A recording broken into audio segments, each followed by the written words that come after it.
rien ne disparaît. Tout se transmet. Ce que vous vivez aujourd'hui pourrait simplement refléter une histoire qui ne vous appartient pas.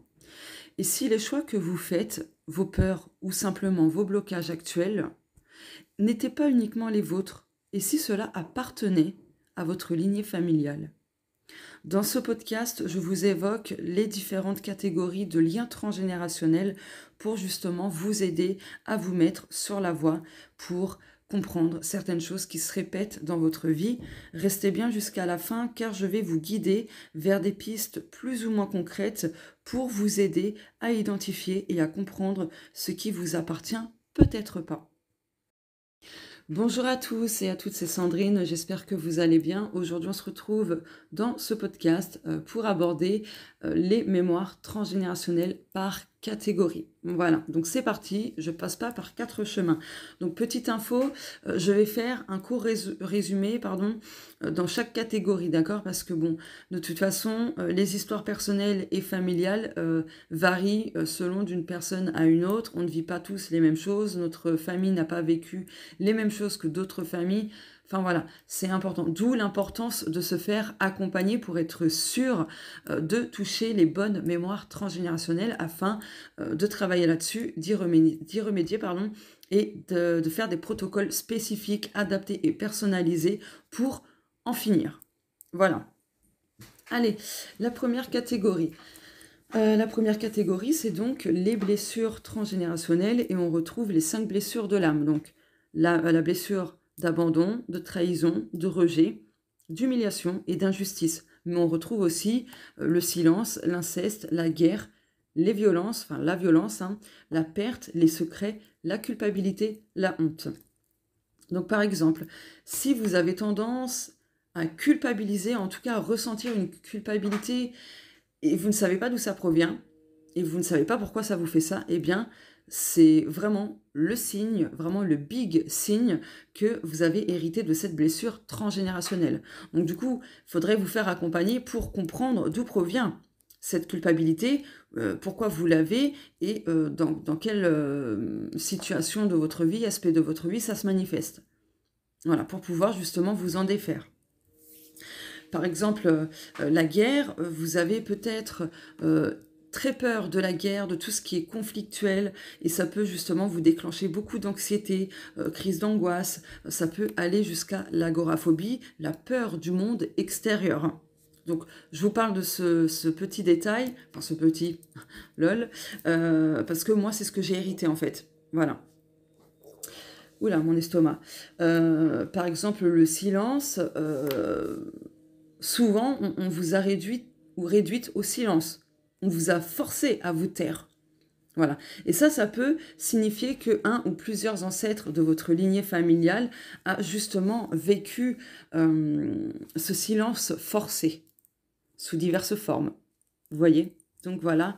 Après le rejet, ça a pu se manifester dans votre vie si vous avez bien sûr cette blessure de transgénérationnelle, vécu du harcèlement scolaire, donc être rejeté des autres. Ça peut être un rejet dans le domaine sentimental. Vous voyez, ou par exemple, dans le domaine sentimental, il y a une personne qui vous plaît et à chaque fois, cette personne vous rejette. La personne qui vous plaît vous rejette. Quelle que soit la manière, mais elle vous rejette. Voilà, ça peut se manifester ainsi. Ou alors, tout simplement, quand il y a une personne qui vous demande quelque chose, vous, intérieurement, vous n'avez pas envie, mais verbalement, vous allez dire oui pour faire plaisir à la personne, et justement, inconsciemment ou consciemment, pour éviter de vous faire rejeter. Vous voyez? Donc voilà. Donc je vous donne quelques exemples, vraiment quelques exemples. Maintenant, je vais passer à la deuxième catégorie. D'ailleurs, mes excuses pour le bruit de fond que vous entendez, c'est mon voisin qui fait je sais pas quoi. Enfin bref, donc du coup la deuxième catégorie, ce sont les rôles familiaux hérités et je vais vous les citer de suite. Donc le rôle du sauveur, le rôle du bouc émissaire, le rôle de l'enfant invisible ou autrement appelé fantôme, le rôle du clown, le rôle de l'enfant parfait, le rôle du rebelle mais appelé plus communément mouton noir, le rôle du parent de substitution et le rôle du messager ou simplement porteur de mémoire. Par exemple, le rôle du sauveur, ça, il y en a beaucoup qui l'ont hérité, vont avoir tendance en fait à vouloir sauver tout le monde. Que ce soit amicalement, sentimentalement, peu importe. Mais vraiment, de porter ce rôle très à cœur, de faire plein de choses pour aider les autres, sauver les autres, etc. Donc je pense que certaines personnes vont se reconnaître dans ce podcast. Sinon, après, le rôle du rebelle ou mouton noir, pardon, c'est justement de faire les choses différemment de ce que fait traditionnellement notre famille. Et du coup, on va recevoir des remarques diverses et variées, enfin voilà quoi. Donc on va être vu comme l'alien de la famille. Donc c'est ça être le rebelle ou le mouton noir, pardon. Sinon, le rôle du parent de substitution, eh bien ça veut dire que très jeune, vous avez eu le rôle justement du parent de substitution où vous avez dû éduquer, surveiller vos frères et sœurs. Voilà, en fait, d'avoir tout simplement le rôle parental. Parce que vos parents ou l'un de vos parents, voilà, s'ils étaient séparés, hein, c'est pour ça que je dis l'un de vos parents, travaillaient beaucoup, n'avaient pas le temps, etc. Et du coup, vous avez porté sur vos épaules ce rôle parental. D'où le rôle, le terme pardon, du parent de substitution. Voilà. Sinon, le rôle de l'enfant parfait, en fait, vos parents ou l'un de vos parents, s'ils étaient séparés, hein, adaptez ça selon vous, fallait que vous soyez parfait dans tout, à l'école, en étant habillé, enfin bref, parfait. Vraiment, l'enfant parfait. Voilà, donc je vais pas tout vous citer hein, comme rôle, comme exemple, sinon ça va être très très long. Donc du coup, je vais passer à la troisième catégorie, mais n'hésitez pas à poser des questions hein, par rapport à chaque catégorie. Par exemple, est-ce que ça peut refléter cette situation que j'ai longtemps vécue, etc. Enfin voilà, n'hésitez pas à poser des questions en commentaire, j'essaierai de vous répondre le plus rapidement possible, etc. Allez, troisième catégorie. Eh bien, cette troisième catégorie, c'est les secrets ou les non-dits. Donc ça comprend donc des drames dissimulés, des origines très floues, des secrets de naissance, voilà, des dettes de loyauté, des tabous sociaux ou culturels, des violences familiales vraiment étouffées, un parent inconnu, des relations cachées, enfin voilà, il y a plein de choses comme ça. Donc, par exemple, justement par rapport aux relations cachées, il y a pu avoir de l'adultère. Voilà, une personne était engagée, mariée, etc., mais à côté entretenait une relation romantique cachée. Voilà, donc dans votre vie, vous pouvez peut-être attirer des personnes déjà engagées dans votre vie sentimentale. Vous voyez, pour vous donner un exemple. Des drames dissimulés, ça peut être tout. Vraiment, ça peut être tout. Un mort-né, un incendie, enfin, ça peut être vraiment tout par rapport à des drames dissimulés et que ça a été justement longtemps tenu secret dans votre lignée familiale. Bah, les violences familiales étouffées, ça peut être justement de la maltraitance, de la négligence, des choses au niveau physique. Vous voyez, je vais pas vous faire de dessin parce que je crois avec YouTube, on peut pas dire certaines choses, donc du coup, je fais attention. Mais voilà, ce genre de choses. Maintenant, je vais passer à la quatrième catégorie. Alors, quelle est cette quatrième catégorie par rapport aux mémoires transgénérationnelles? N'hésitez pas à rester jusqu'à la fin, hein, vraiment, je vais vous donner quelques pistes pour vous aider justement voilà, à entamer ce travail de conscientisation et de libération de ce que vous avez hérité de vos ancêtres. Donc, la quatrième catégorie, ce sont les schémas répétitifs. D'ailleurs, petite parenthèse, l'année 2025, nous sommes en année 9 du coup, et c'est justement en numérologie l'année où on clôture des schémas répétitifs, des cycles répétitifs, où des choses doivent se clôturer, se terminer, voilà, et des choses qui doivent aussi aboutir. Voilà, parenthèse fermée. Donc les schémas répétitifs, ça va concerner les ruptures affectives, les violences, les échecs pro ou financiers, les maladies, les accidents, des destins où il y a beaucoup d'exclusion, de solitude, etc. Donc tout ce qui a tendance à se répéter au sein de la famille, sous une forme différente, mais à chaque fois, ça reste la même problématique. Donc les maladies, bon, bah, on parle de maladies héréditaires. Donc les maladies héréditaires, c'est vraiment transmission familiale, etc. Et donc la catégorie du schéma répétitif. Les ruptures... Oula, j'ai failli faire tomber mon, mon trépied et tout en me cognant. Donc les ruptures affectives, c'est toujours la même chose en fait. À chaque fois, ça se finit plus ou moins pareil. À chaque fois. Donc là, je vous donne encore une fois des exemples. Les échecs pro ou financiers, ça va être les mêmes schémas. De grosses difficultés financières. À chaque fois que vous trouvez un boulot, soit il y a faillite de l'entreprise, ou il y a un licenciement économique, ou bref, à chaque fois, ça se finit de la même façon. Voilà. Encore une fois, je vous donne quelques petits exemples pour vous mettre sur la voie. Maintenant, on va passer à la 5e catégorie. La 5e catégorie, ce sont les ressources oubliées. Donc ça va comprendre des talents artistiques ou créatifs, des capacités spirituelles intuitives, une force de résilience, un savoir, enfin des savoirs ancestraux, des capacités même de leadership, de vision, etc. Donc des ressources pardon, utiles. Donc justement, par rapport à l'aspect spirituel, intuitif, etc. Donc ça va comprendre tout ce qui est médiumnité, chamanisme, le côté sorcière, etc. Tout ça, ce sont des ressources oubliées qui ont été totalement étouffées, camouflées, enfin bref, tout ce que vous voudrez. Voilà, par exemple, si vous avez une forte capacité de résilience, eh bien dites-vous que ça, c'est une ressource oubliée que vous avez héritée de votre lignée familiale. D'accord ? Donc voilà, et du coup, pourquoi vous l'avez hérité? Justement pour l'intégrer. Alors attendez, elle est où la montre? Elle est là. Hop.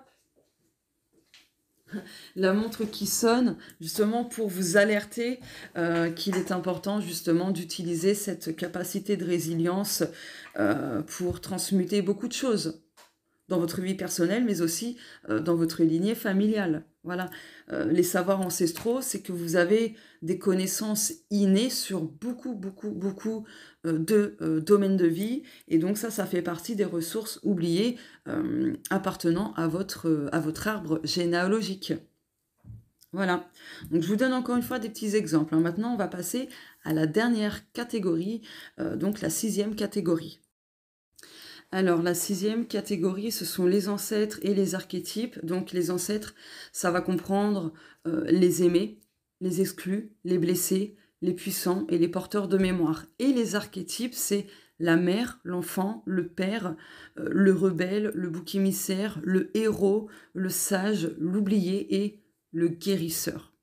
Voilà, donc c'est en gros, on va dire, un résumé. Voilà.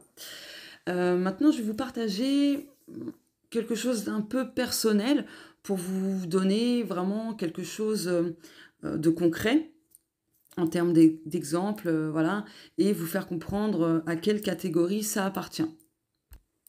Alors, par rapport aux maladies et maux MAUX récurrents du côté maternel, eh bien, sachez que ma grand-mère maternelle, elle avait un dérèglement de la thyroïde et elle a même eu un cancer de la gorge qui avait guéri. Et elle fumait aussi. Ma mère a aussi un dérèglement de la thyroïde et une sténose de la trachée. Par contre, elle ne fume pas. Et moi, j'ai souvent des maux de gorge, des maux de gorge, des raclements de gorge. En fait, j'ai comme une gêne à chaque fois. Et donc, parfois, aussi, quand je parle, ma voix, elle se casse d'un seul coup et on dirait que... que j'ai la voix de Marge Simpson. Et donc, j'ai eu quelques angines aussi, des angines rouges, virales, etc. Et récemment, en fait, eh bien, ce qui était drôle, c'est que justement, j'écris un livre sur le transgénérationnel et je partagerai justement dans ce livre des pistes inédites pour explorer et mieux accompagner les personnes. Enfin bref, et j'ai parlé justement de ça, des problèmes récurrents à la gorge dans ma famille. Et juste après ça, en fait, quand j'ai trouvé des trucs, je me suis chopé une angine blanche bactérienne au mois de mars. Voilà, mars 2025. Donc, et moi, je fume aussi. Donc, vous voyez, tous ces éléments, ça révèle quoi? Eh bien, ça révèle en fait qu'il y a un fil rouge qui est très puissant et qui se situe au centre de la gorge, d'accord? Donc, en fait, ça traverse là 3 générations. Et donc, en psychogénéalogie et puis dans d'autres approches, hein, comme les approches énergétiques, etc., eh bien, la gorge, forcément, elle est associée à la communication, à l'expression de soi, paroles bloquées ou ouvertes, aux non-dits, peu importe, etc., aux émotions qui ont du mal à être exprimées, acceptées ou autres. Voilà, je vous donne quelques exemples. Et du coup, quelle est, quelle est la catégorie en termes de mémoire transgénérationnelle dont j'ai hérité? Eh bien, il y en a deux.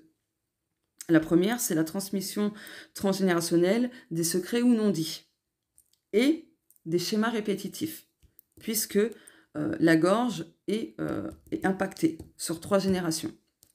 Voilà, en plus côté maternel, des femmes.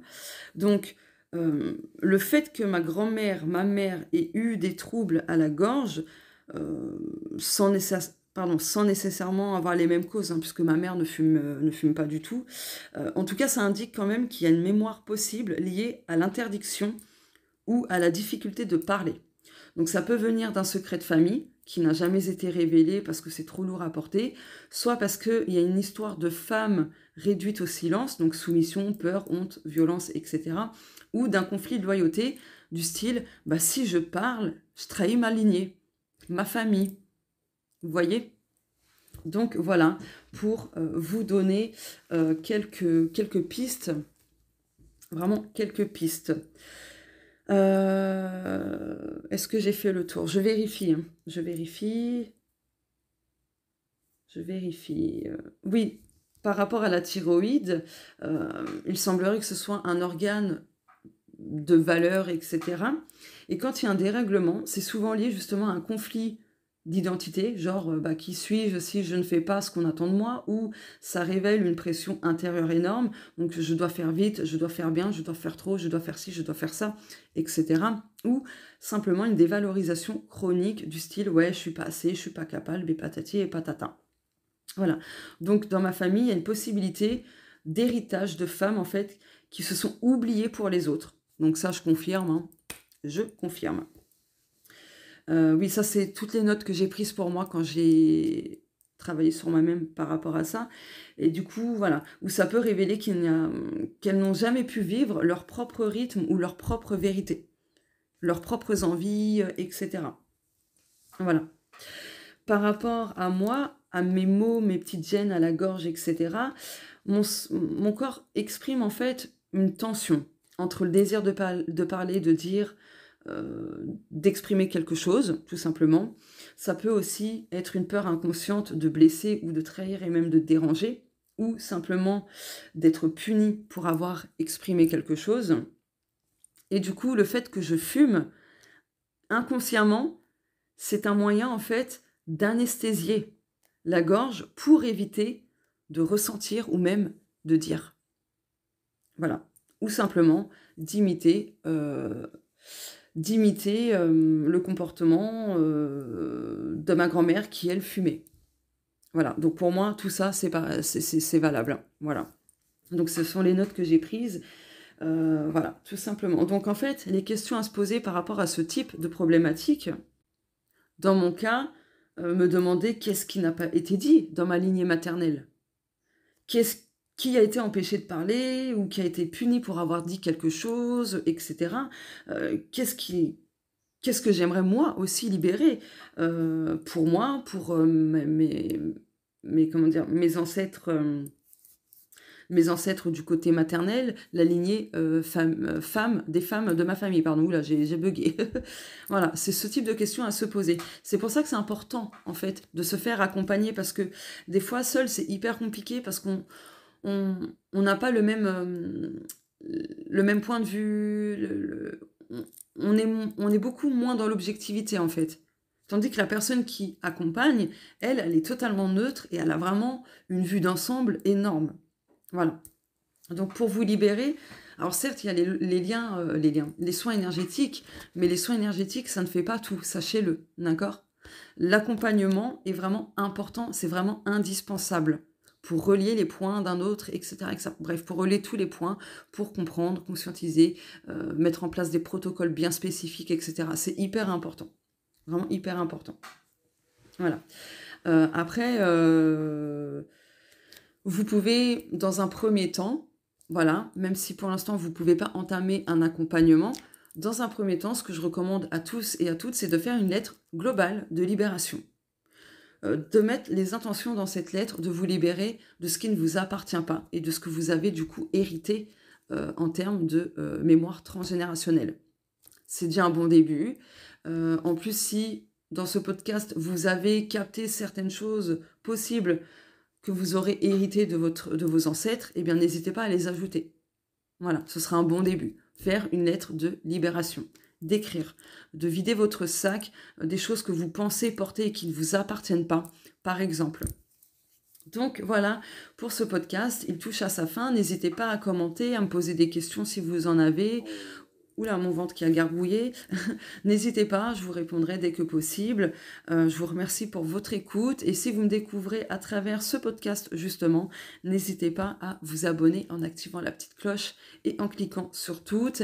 Et si vous avez aimé ce podcast, n'hésitez pas à liker, partager, à commenter, à me le dire. Donc voilà, je vous fais de gros bisous et on se dit à très bientôt. Au revoir.